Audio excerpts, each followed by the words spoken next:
Ministra, ¿cómo está? Muy buenas tardes. Estamos aquí de Reporteros MX, mi compañero Pepe Fuentes y un servidor Hans Salazar. Muchas gracias por abrirnos las puertas de su oficina. Ministra del Pueblo, ¿qué se siente? Vámonos directamente a las preguntas de lo que también nos pidió la gente preguntarle. Nosotros hicimos un sondeo en las redes sociales sobre qué temas les gustaría preguntar a usted, y pues una de las cosas es ¿qué se siente que a usted de entrada la hayan nombrado Ministra del Pueblo desde las propias redes sociales, desde donde ya la voz del pueblo se escucha bastante? No, pues bienvenidos, Hans, Pepe. ¿Qué se siente? Pues es un honor, por supuesto. Para mí es que se indique o que pueda representar cualquier voz de nuestro pueblo. Para mí es un enorme honor y espero poderlo hacer y hacerlo con la dignidad suficiente que merece nuestra gente, por supuesto.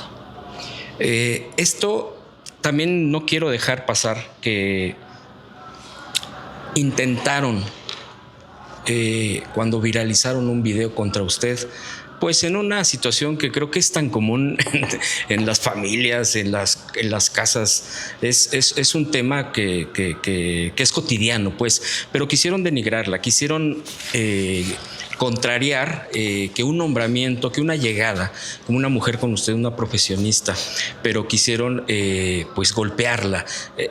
Que la verdad es que no es la única vez que la han, pero yo quisiera entrar por ahí porque fue un efecto contrario. Precisamente a partir de eso mostró, y eso fue lo que nosotros vimos en las redes y la reacción de la gente, decir, pues es alguien como nosotros.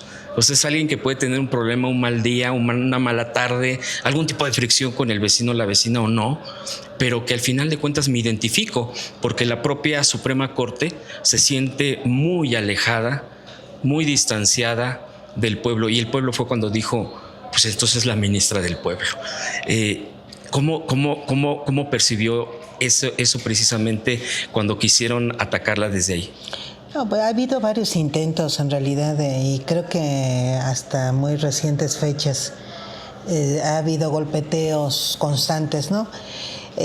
Pues yo entiendo que desde el momento en que se prevé que seré una voz discordante ante consensos muy fuertes que ha habido aquí en las líneas de la forma en la que ha resuelto la Suprema Corte en los últimos años, pues se intentaba desautorizarme.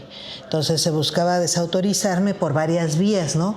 Esa del video pues es muy baja porque finalmente le dieron una connotación absolutamente clasista.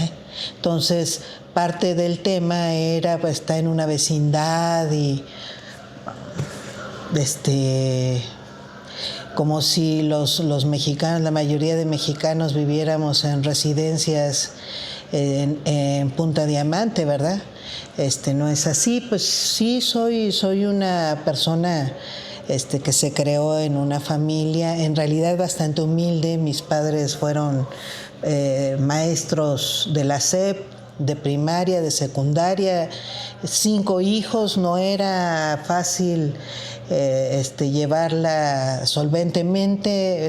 Fue una familia como muchísimas, la mayoría de las familias mexicanas que afortunadamente en esos tiempos, en los años 70 que crecimos de niños, pues había una perspectiva de desarrollo y había una muy buena esperanza en mejorar condiciones económicas vía el estudio. Entonces mis papás pues eran como muchos papás, padres, madres mexicanos, pues muy dedicados a su familia, a su trabajo y a buscar inculcarnos pues formas de compromiso social, conciencia. Entonces crecimos, creo que muy adecuadamente, en una idea de solidaridad muy necesaria para poder salir adelante con esa frase que tanto se nos da a los mexicanos, justamente con expectativas de desarrollarnos pues intelectual y decorosamente. Afortunadamente mis padres fueron unas personas de muchos principios y muy fuertes. Entonces a veces se piensa que vivimos o que debemos vivir, por ejemplo, para hacer bienes materiales, para buscar dinero fácil. Las familias de los mexicanos y mexicanas de siempre hemos sido fundamentalmente muy morales, y eso es algo que creo que hay que seguir reivindicando. Mis padres eran así, nos da orgullo, a mí me da orgullo mi familia, me da orgullo mis orígenes populares, por supuesto, me da orgullo el haber pasado por la educación fundamentalmente pública. Sí, efectivamente no he estudiado en Harvard, en otras universidades del extranjero. Eso tampoco me demerita. Tengo estudios que incluso también me dan orgullo y que me han ayudado mucho para entender, ubicar e incluso plantear aquí algunas problemáticas importantes en los juicios que hasta ahorita nos ha tocado llevar. Entonces, creo que esa idea de que se me podía demeritar o devaluar, porque era eso lo que se intentaba, pues creo que ya no resultó, lo cual es muy importante porque significa que hay buenas condiciones de discutir entre pares, porque no asumo que debamos discutir de otra forma en esta Suprema Corte. Entonces entro como la última ministra que ha ingresado aquí a la Corte, la 15ª mujer en la historia de la Suprema Corte, y creo que en unas posibilidades de plantear y de refrescar el debate de este máximo tribunal, pues en buenas condiciones. Pero la arropó el pueblo, ¿eh? La arropó el pueblo, la cuidó, la impulsó, y de verdad es que la defensa es absoluta, o sea, no hay duda de cómo dijo, es nuestra, pues. En las calles y en redes sociales les muestra pues un gran cariño, ministra. He sentido buena recepción, eso es muy importante, eso es cierto. Incluso a mí me gustaría preguntarle, antes que nada, ¿cómo se sintió usted al estar aquí, al ingresar, ya ser parte de la Suprema Corte? ¿Usted se lo imaginó? No, realmente. Algún periodista me preguntaba hace meses si estaba yo cumpliendo mi máximo sueño, porque hay muchos abogados y abogadas en este país que miran como un sueño el pertenecer a esta Suprema Corte. Y yo le contestaba muy sinceramente algo que es real, porque debo decirlo, yo en mi vida nunca he soñado con un puesto, con un cargo, con un encargo. He soñado y he vivido muy intensamente el ser útil en diferentes espacios, y eso me da un enorme orgullo, satisfacción, mucha satisfacción. Entonces, creo que ayuda mucho a la salud mental no soñar con cargos, sobre todo cuando uno los ve tan cerca de uno. Yo lo que creo es eso, no debe uno soñar con cargos porque se enferma la gente. Entonces, estas oportunidades que nos da la vida son todavía más satisfactorias cuando uno no las sueña, porque finalmente llega uno con más libertad y con una capacidad mucho más suelta para poder desempeñar las funciones que en este caso nos da la Constitución y la oportunidad que nos da nuestro propio pueblo, que es el que nos paga en estos encargos públicos. Entonces, a mí me gusta mucho la idea de que somos servidores públicos, porque efectivamente damos un enorme servicio cuando tenemos además esa vocación de servicio, claro, vocación de ayudar, de servir, de funcionar, y de ser un medio para que otras personas a su vez tengan mejores oportunidades, capacidad de desarrollo, ayudemos a la idea de la justicia,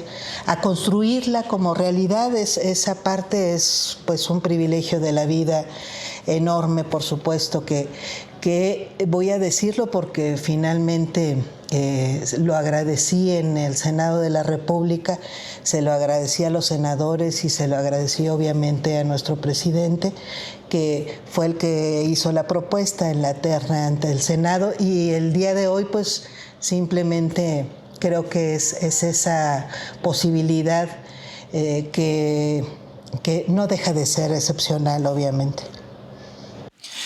Yo creo que ahí nada más quisiera agregarle que es todo un contexto de transformación del país y no es un eslogan. Me parece que en lo que usted dice, ministra, el cómo se mueven. Yo, por ejemplo, pues tampoco pensé nunca entrevistar a una ministra de la Suprema Corte de nuestra nación.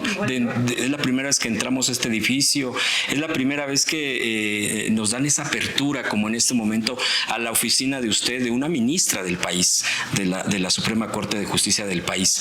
En ese sentido, usted, por lo que notamos, y nosotros mismos creo que somos ese ejemplo al estar aquí, porque somos un medio alternativo, tenemos nuestros canales en YouTube, la gente es la que nos apoya, nos impulsa, y que para ellos va todo esto. ¿Cómo abrir la Suprema Corte de Justicia de la Nación desde la trinchera de una ministra que seguramente también han resentido aquí, porque también es una entrada disruptiva, es una entrada porque usted no llegó, permítame decirlo así, como comúnmente, ¿no? Pasa por el procedimiento nada más, es designada, toma protesta, empieza ya. No, se dio un contexto donde hay debate, donde la gente se entera, donde hay esta situación de querer, pues, denigrar, degradar, como se ha degradado al pueblo, se ha denigrado al pueblo. Entonces también aquí como que se movió el tapete, se movió la Suprema Corte. ¿Cómo abrir la puerta al pueblo desde esta gran trinchera que es muy valiosa, pero también cómo lo han recibido, lo han resentido los demás ministros, ministras? Ministra. Yo creo que ministras. Pues uno siempre es parte de su época, de su contexto, de momentos que nos toca. A veces hay momentos de la historia en que hay mucho letargo en los acontecimientos, pero yo creo que esta generación pues somos muy afortunados de estar viviendo un conjunto de transformaciones después de un periodo que no fue nada favorable, que han sido los últimos 30 años en realidad de un gran detrimento económico para las familias mexicanas, en general para nuestro pueblo. Pero creo que este momento finalmente de transformaciones que llevamos en los últimos años, pues es una oportunidad creativa, muy creativa. Y en esa oportunidad tan creativa pues han sucedido muchas iniciativas populares, bueno, incluso podríamos decir que las propias redes sociales, el contexto de comunicadores como ustedes, pues es parte de esos procesos de transformación. Vivimos acontecimientos vertiginosos, yo creo. Y en estos acontecimientos, pues también está esta posibilidad de transformar poderes anquilosados como el Poder Judicial.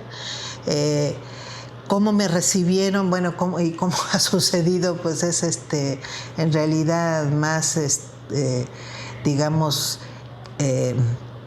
de acontecimientos muy simpáticos. En general, yo creo que hay un buen balance. Yo haría un buen balance. Porque creo, y esa es quizá la parte más sorpresiva para empezar, para mí, porque no pensaba que podía haber esta posibilidad de cuestionar y al mismo tiempo empezar a mover y hacer cuestionar también a los ministros y ministras que están actualmente en la Corte, que ese es algo que creo que es positivo. Hay varios momentos en los que se han abierto debates interesantes, mucho más razonables de lo que yo hubiera pensado que iban a ser.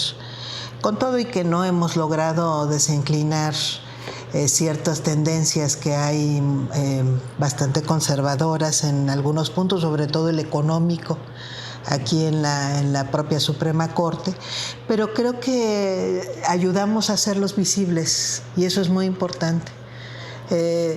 Creo que además la Corte está poco acostumbrada a ser transparente.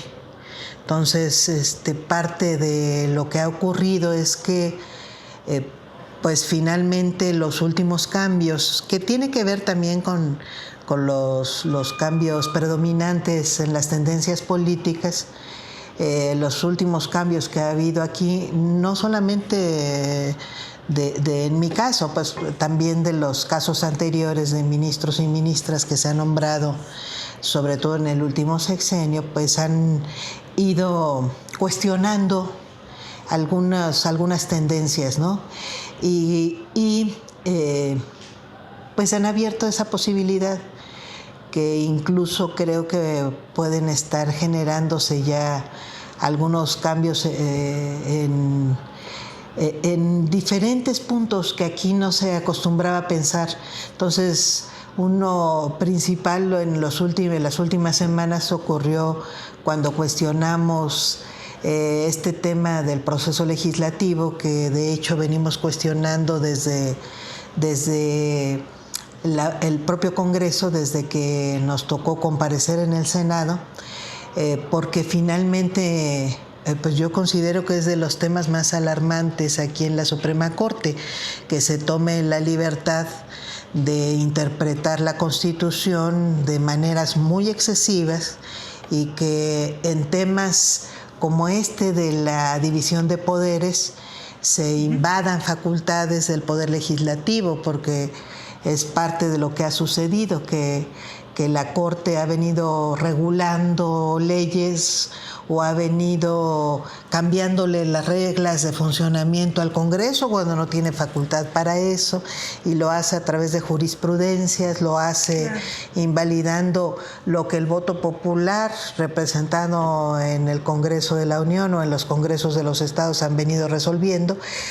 Y hace algunas semanas les mostraba a los ministros que tenemos una cantidad récord de leyes invalidadas desde 1995, que tenemos los 2 procedimientos constitucionales que son facultad de la Suprema Corte, la controversia constitucional y la acción de inconstitucionalidad, que vinieron a complementar al juicio de amparo, que era el único procedimiento de control constitucional que se tenía en el país. Desde el 96, pues resulta, 95 en realidad, desde el 95 resulta que en este sexenio, a partir de 2018, se aceleró la cantidad de leyes invalidadas. Y yo les manifestaba que me parecía muy grave porque finalmente pues es en demérito de otro poder, pero además del poder democrático por excelencia, porque es el poder que es electo directamente por la población y que en teoría refleja justamente a través de las leyes las tendencias que la población y los valores y las prioridades y pues en teoría los deseos que tiene una población que se ve representada en el Congreso de la Unión. Y si esta Suprema Corte está invalidando esas decisiones, pues de alguna forma demerita a la democracia misma. Entonces les enseñaba esas cifras que yo no las inventé, o sea, se las mostré. Qué interesante ese tema, ¿eh? Sí. Muy interesante. Y me pareció que además que eso es interesante, que finalmente había una sorpresa y una apertura a escucharlo, porque se asumen algunas conductas a veces mecánicamente y no se van viendo sus resultados. Entonces, Me pareció que era incluso hasta sincero, franca la sorpresa que varios ministros y ministras manifestaron al mirar esta realidad. Y eso es interesante. Yo esperaría, porque además hubo el compromiso de que en los próximos temas en los que se esté revisando o que se esté cuestionando alguna ley por proceso legislativo, pues hay este compromiso inicial que se hizo en el propio Pleno de que pueda estarse revisando el criterio que esté facilitando estas invalidaciones, y pueda estarse revisando la discrecionalidad, y que incluso puede rayar en arbitrariedad con que se han estado aplicando algunos criterios para hacerlo. Entonces, este compromiso inicial no lo esperaba, me parece muy interesante, y si va a suceder esta revisión, creo que hay pues sí elementos, si no para ser optimista, pues sí por lo menos para pensar que hay racionalidad, y la racionalidad en principio en un ámbito de debate pues es positiva, ¿verdad? Eso no indica pues nada, en realidad ninguna promesa de transformación, eso es cierto, pero digamos que hay por lo menos esa posibilidad. Y lo cual quiere decir que no estamos en un ámbito absolutamente cerrado, que eso es importante, ya de entrada. Y más allá de eso, pues ha sucedido también que hemos tenido la posibilidad de estar planteando sentencias novedosas y que hasta ahorita llevamos tan solo ahorita en estos primeros 4 meses que se estarán cumpliendo el 15 de abril, pues llevamos 156 casos que se nos han asignado, de los cuales ya emitimos y se votaron 39 sentencias de esta ponencia, y son 39 sentencias que se han votado con todas a favor. Eso es interesante, y algunas de unas implicaciones sociales importantes. Hemos tenido, por ejemplo, una sentencia que planteó un criterio novedoso para la interpretación de la ley del IMSS, que además se hace extensiva a la ley del ISSSTE y a la ley de las instituciones de seguridad social de las Fuerzas Armadas, que tiene que ver con que las concubinas puedan recibir una pensión, pero además no solamente una concubina, sino incluso si se presenta, como fue el caso que resolvimos, más de una concubina, y acredita esa característica, pueda estar recibiendo la parte proporcional de una pensión, en este caso de una persona, era un trabajador que había fallecido, obviamente por pensión por viudez. Otra sentencia que tuvimos pues tiene que ver con la extensión para poder aplicar una norma que parecía muy restringida, también de seguridad social, para el otorgamiento de licencias laborales para padres de hijos enfermos de cáncer. Nosotros extendimos a cualquier enfermedad grave las licencias que se estaban dando. Dice la ley que que solo uno de los padres puede tomar la licencia, y con un máximo, si mal no recuerdo, de 200 días, no es cierto, de más de 300 días, en 3 años. Y nosotros lo que hicimos fue interpretar esa norma como a uno de los padres de manera simultánea, con lo cual duplicamos el tiempo de la licencia que se estaba interpretando hasta ese momento.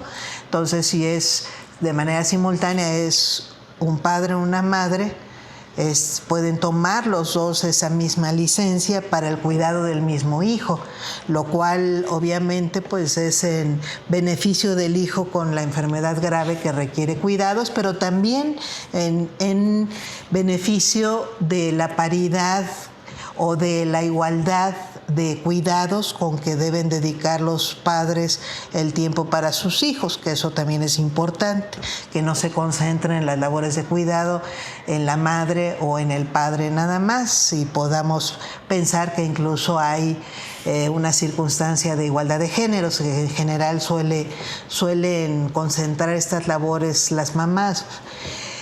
Son de los temas que hemos resuelto. También resolvimos uno muy importante de un juzgador, de un juez del Tribunal Federal de Justicia Administrativa que ganó. No sé cómo se ganan esas cosas, porque finalmente es el Senado de la República el que nombra a los jueces, sí. Pero resulta que este juez ganó su reinstalación, es decir, un juzgado de distrito, o sea, un juez le resuelve la reinstalación a otro juez,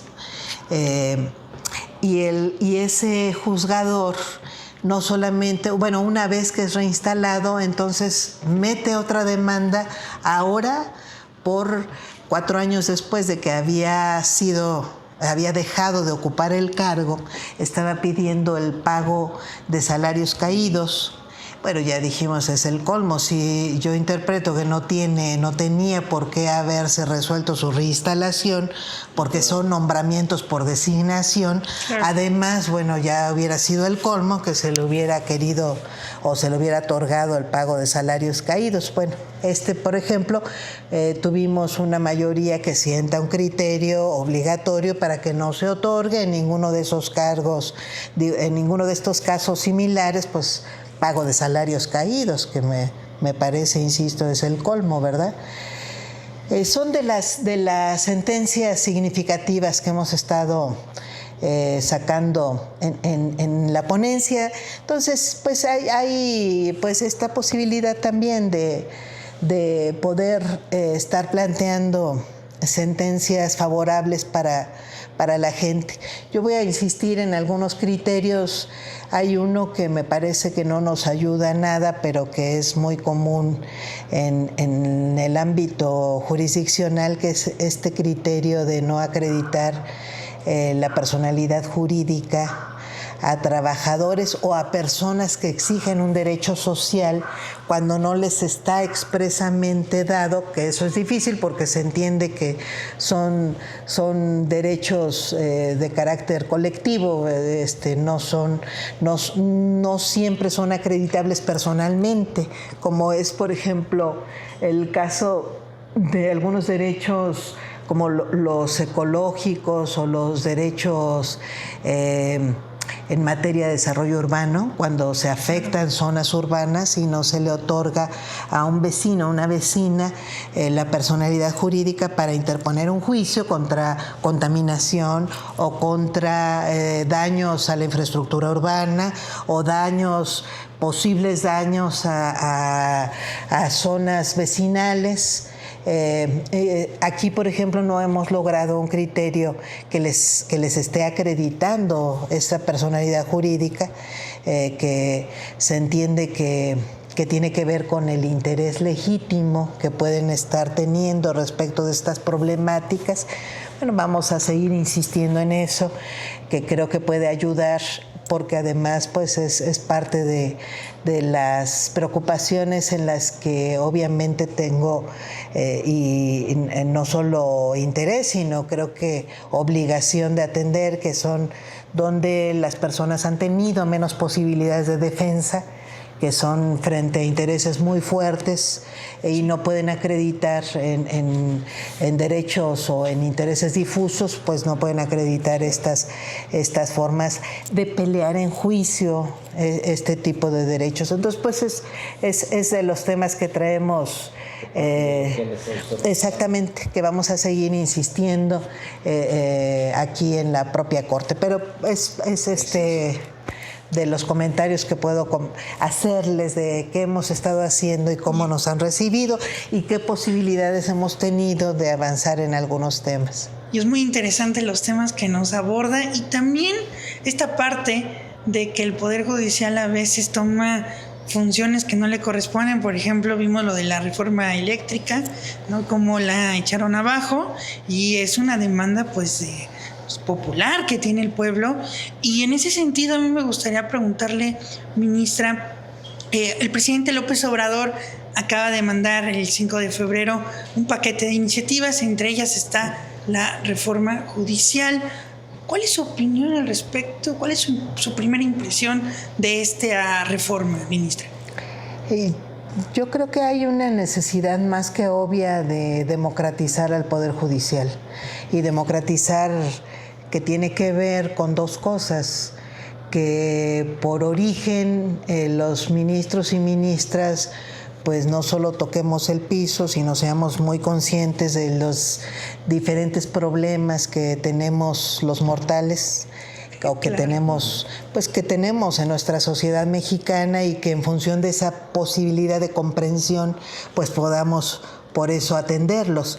Pero además democratizar también significa que podamos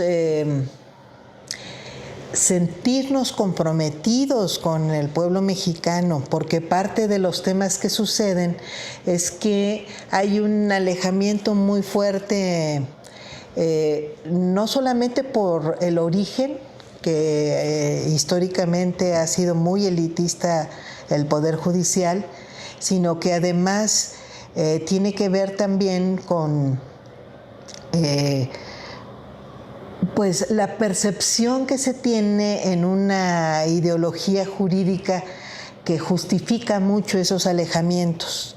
Entonces aquí hay una convicción, porque eso nos enseñan en las escuelas de derecho, que el Poder Judicial es un poder contramayoritario y que parte del principio de independencia o de autonomía de los y las juzgadoras y juzgadores tiene que ver con esa necesidad de alejarse de lo que la gente piensa, porque se dice entre más lejos estemos de las mayorías, somos capaces de poder resolver en función de los derechos de las minorías o mayorías o de todos. Incluso se llega a decir que deberíamos funcionar bajo el principio de ingratitud, es decir, que no esperemos que la gente que viene, que acude ante nosotros, nos tenga gratitud, porque nosotros resolvemos con los ojos cerrados en función de la justicia, ¿no? Todo eso es parte de una ideología que termina justificando en realidad una idea muy impopular de justicia. O sea, se piensa, justamente quien piensa en qué minorías, porque no están pensando en minorías políticas o minorías sociales propiamente, sino en minorías económicas. Entonces se piensa como tenemos que resolver en favor de estas minorías, esas mayorías, como se pensaba en los inicios del siglo XVIII, cuando se asentaron estas cortes supremas en todo el mundo, no tienen por qué resolverle a las mayorías que son incultas, que son que no saben, que no tienen conocimiento, que no entienden lo oculto que es el tema de la justicia. Que no entienden las leyes, ¿no? No, yo creo que ya a estas alturas eso es insostenible. Hay un sentido común de justicia. O sea, no podemos decir que la justicia es impopular per se. Más bien, creo que el sentido común nos debería decir que lo que no es percibido mayoritariamente como justicia, más bien es sospechoso de ser injusto. Y es más, yo me atrevo a decir que por lo menos en la concepción de justicia que puedo sostener, hay una concepción que es muy básica y que tiene que ser mayoritaria, y es que quien ha tenido menos oportunidad de tener, de defenderse, pues es el que debe recibir mayor atención en el tema de la justicia. Hay una frase que se acostumbra a decir para quienes han tenido esas menores oportunidades, que es que les ha sido aplicada la ley del más débil. Pues yo creo que el más débil es el que debe tener, si es que alguien debería tenerlo, debería tener esa atención primordial, pues es quien tiene menos oportunidad. Es una idea muy básica de justicia.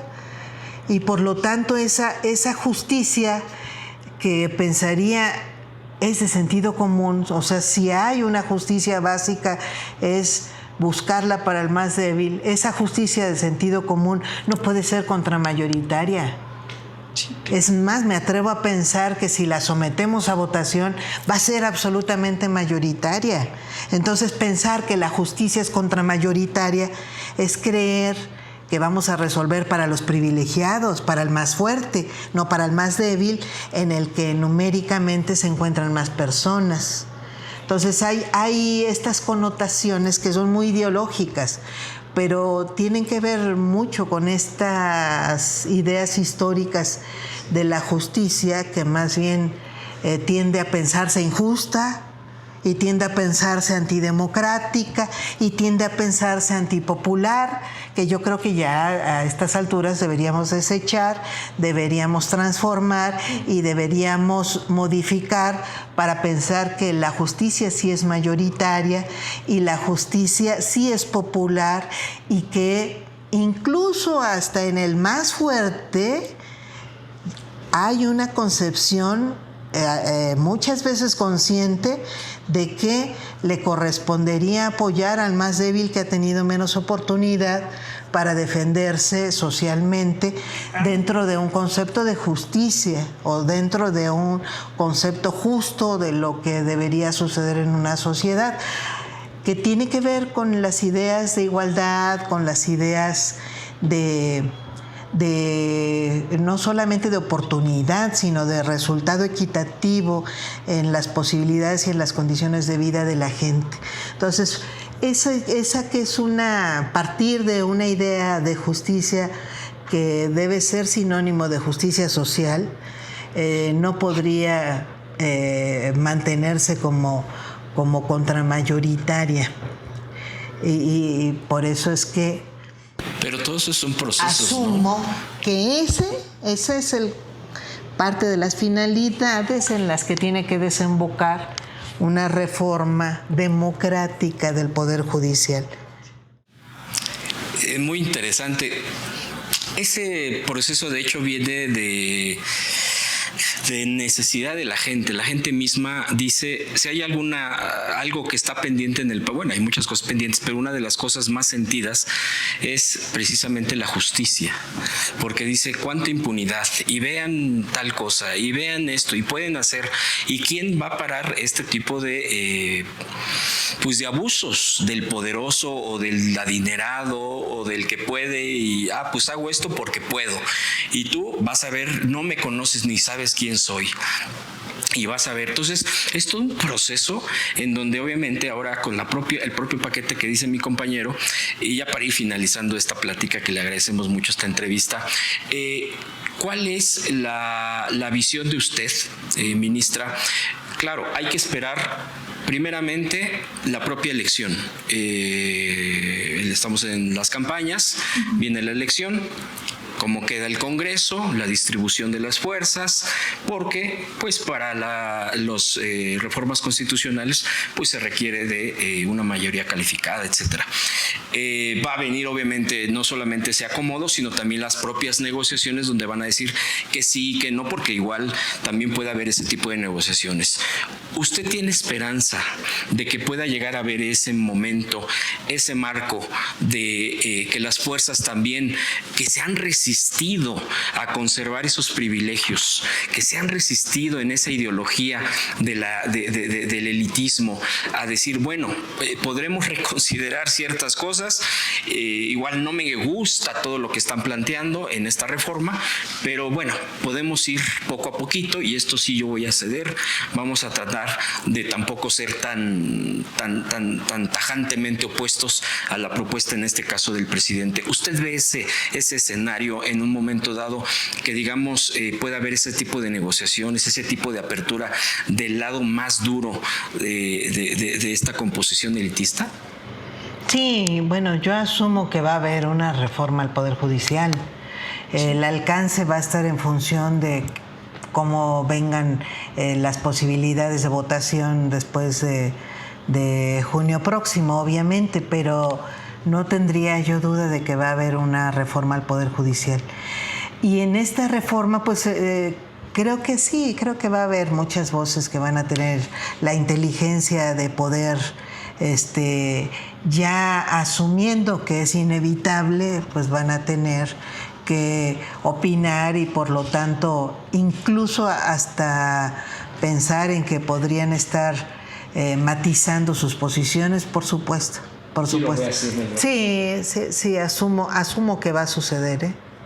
Y en ese contexto también, para ir finalizando esta entrevista, ministra, también preguntarle, usted dice, bueno, va a haber una reforma del Poder Judicial, y usted también cómo ve el panorama de las personas, y esto es importante puntualizar, de las que están encarceladas de manera injusta. Tenemos muchísimos casos que se fabricaron delitos, que incluso ya el juicio, me atrevo a decirlo a través de las investigaciones periodísticas, que ya están manoseados, que ya están pues incluso fabricados, y estas personas están injustamente en prisión, ministra.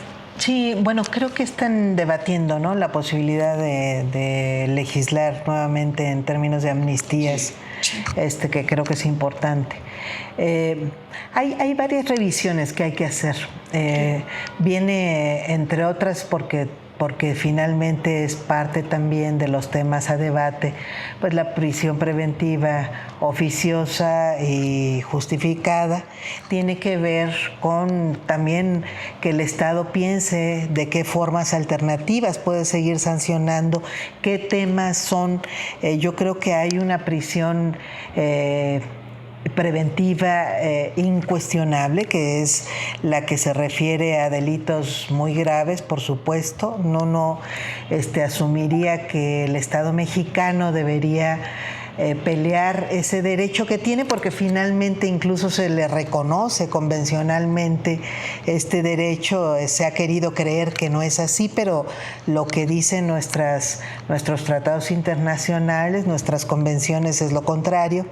Va a haber en algún momento un debate aquí al respecto, se resolverá, y en función de cómo se resuelva también, pues se vislumbra lo que ocurra al respecto. Bueno, eso toca parte de estas prisiones injustas, porque dentro de esas prisiones preventivas sí hay temas de personas que injustamente han llegado a la cárcel.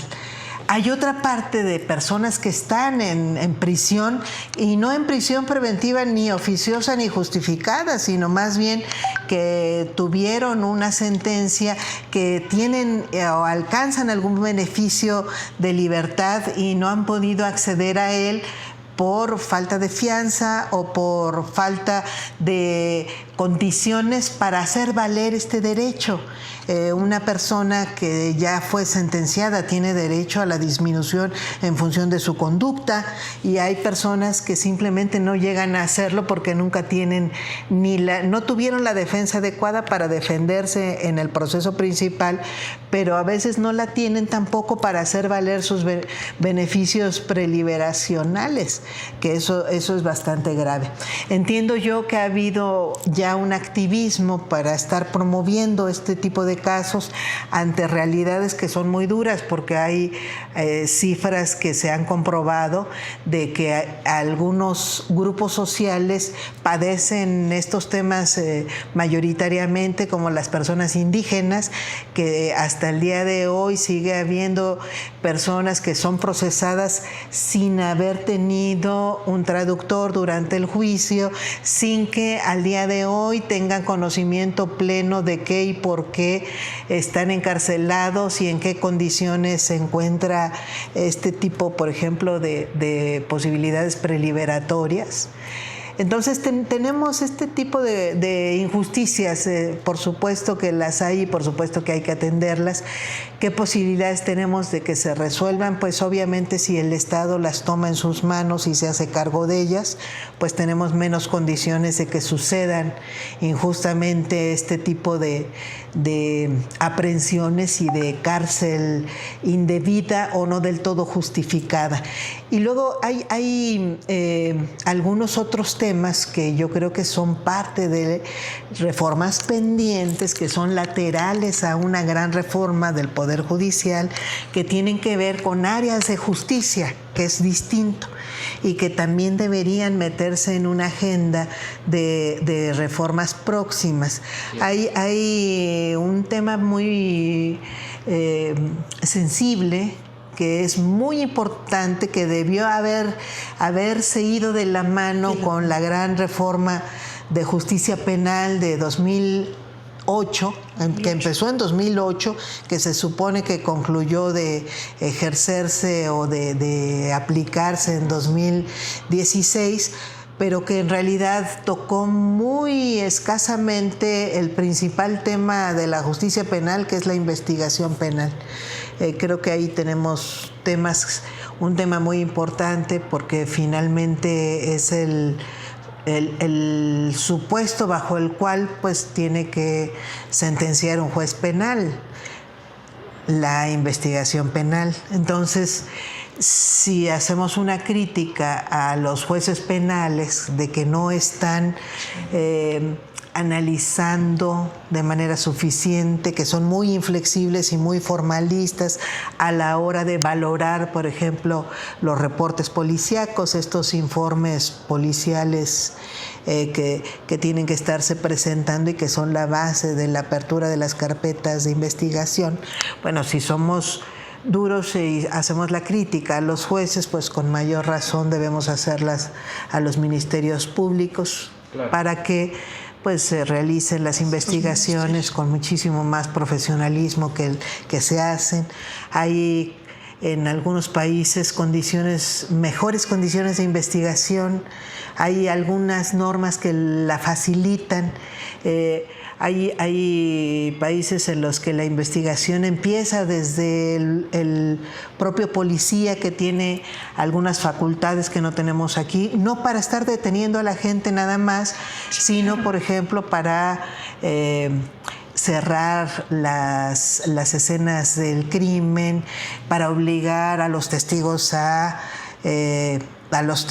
de una escena del crimen en flagrancia, obligarlos a declarar. Toman declaraciones policías preventivos. En nuestro país pues ni siquiera lo hemos imaginado, pero tal vez habría que ampliar nuestra forma de mirar la investigación para poder tener, porque empieza desde ahí, desde la forma en la que recaban las pruebas, las custodian y se convierten en los elementos fundamentales para poder dictar las sentencias. Pues todo eso es parte de la investigación. Entonces acá se inventan muchos testigos a la fecha, se siguen inventando pruebas, no se resguarda bien la escena del crimen, se alteran, rompen las cadenas de custodia del conjunto de las pruebas, y eso demerita mucho las investigaciones. Entonces, bueno, pues son temas que son técnicos y no, porque finalmente pues terminan suspendiendo derechos humanos como el de la libertad a personas determinadas. Entonces son temas importantes. Ministra, por último, quisiera yo pedirle si puede mandar un mensaje, algún comentario a la gente que en este momento sufre alguna injusticia, que sufre algo que dice es injusto lo que está pasando ante un juez, ante a alguien del Poder Judicial, y dice, sí, pero ¿quién me escucha a mí? ¿Qué le diría a esa gente ya para finalizar esta entrevista? ¿Qué palabras le dirigiría a esa gente? Yo creo que el tema de la justicia es más que un tema burocrático u orgánico. Y creo que lo peor que nos puede pasar a un ser humano es vivir una injusticia. Y peor aún, vivir en la injusticia como viven muchos seres humanos, muchos mexicanos, mexicanas. Lo que creo que debemos, más que palabras de aliento, porque finalmente vivir una injusticia es un sufrimiento también. Ojalá no sufriéramos nadie por situaciones de injusticia. Yo creo que un Estado mexicano preocupado por el tema de la injusticia tiene que generar mecanismos para evitarlo, tiene que darle el mensaje a cada persona de que pues hay una instancia o una posibilidad de limitar o de superar absolutamente una condición de injusticia. Ojalá lo podamos decir muy próximamente. Creo que esa es quizá la mejor construcción de un Estado social, uno que comprenda esas calidades y pueda ser capaz de ayudar a cada quien a superarlas. Injusticia es bastante más que la posibilidad de acudir a un juicio, desafortunadamente, pero creo que nuestra obligación es imaginar esas circunstancias y ayudarnos solidariamente a superarlas, a salir de injusticias que generan sufrimiento, sobre todo y fundamentalmente, que evitan que nos desenvolvamos como personas, que podamos desarrollar la libertad que identificamos con la dignidad, que es el poder ser personas, ¿no? Expresarnos, ejercer, no solamente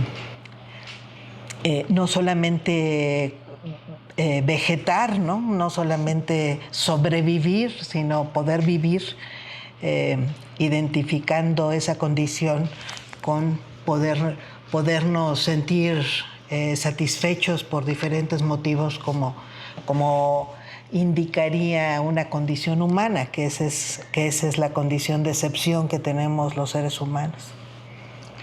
Ministra, muchas gracias. Pues muchas gracias, ministra. Un placer poder estar aquí con usted, entrevistarla, y pues muchas gracias. Nos vamos a regresar. Nos vamos muy contentos. No, un gusto enorme.